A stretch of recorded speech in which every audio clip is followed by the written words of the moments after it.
Oscar Wilde, The Picture of Dorian Gray, Part 20.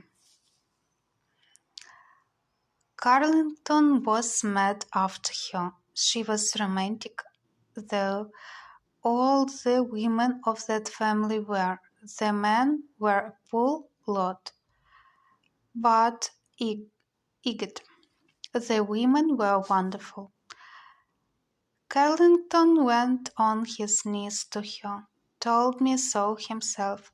She laughed at him, and there wasn't a girl in London at the time who wasn't after him.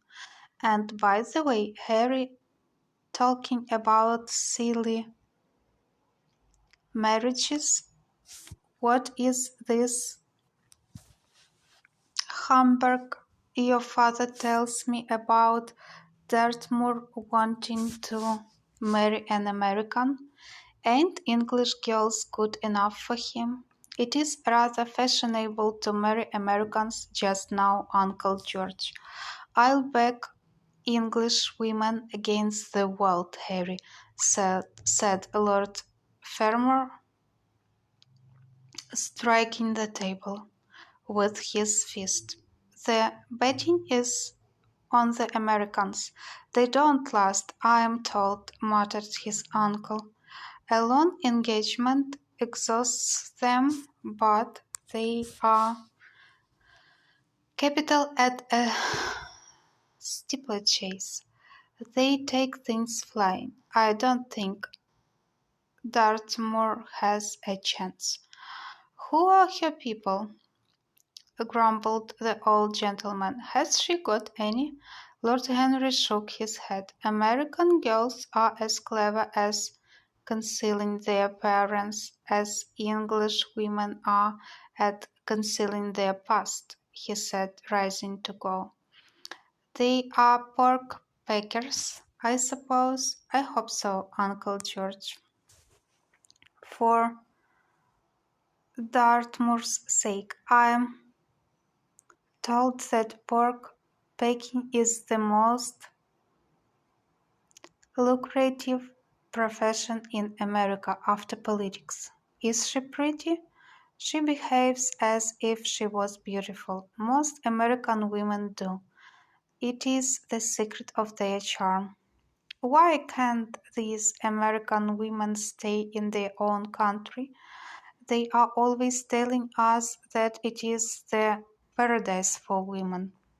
It is. That is the reason why, like, if they are so excessively anxious to get out of it, said Lord Henry.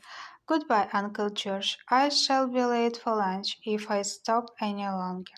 Thanks for giving me the information I wanted. I always like to know everything about my new friends and nothing about my old ones. Where are you lunching, Harry? At Aunt Agatha's. I have asked myself and Mr. Gray. He is her latest protege. Hump, tell your Aunt Agatha, Harry, not to bother me any more with her charity appeals. I'm sick of them. Why the good woman thinks that I have nothing to do but to write checks for her silly fads. All right, Uncle George, I'll tell her, but it won't have any effect. Philanthropic people lose all sense of humanity.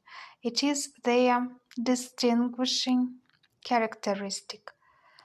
The old gentleman growled approvingly and rang the bell for his servant. Lord Henry passed up the low arcade into Burlington Street and turned his steps in the direction of Berkeley Square. So that was the story of Dorian Gray's parentage. Crudely as it had been told to him, it had yet stirred him by its suggestion of a strange, almost modern romance. A beautiful woman risking everything for a mad passion. A few wild weeks of happiness cut short by a hideous treacherous crime, months of voiceless agony, and then a child born in pain.